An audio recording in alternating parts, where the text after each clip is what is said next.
Ayaw mag-open ang GCash mo? Huwag mo munang i-uninstall ang app.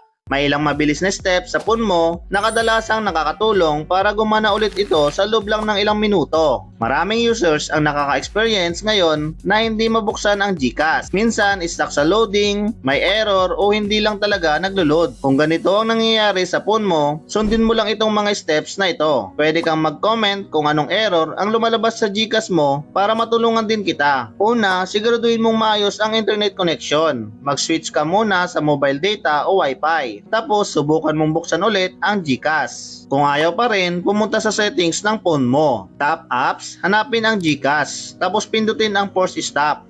Ito ay para ma-refresh ang app bago natin buksan ulit. Sunod, pumunta sa storage. Pindutin ang clear cache. Importante, huwag muna clear data para hindi ka malag out. Pumunta sa Play Store o App Store. Siguraduhin updated ang GCash app.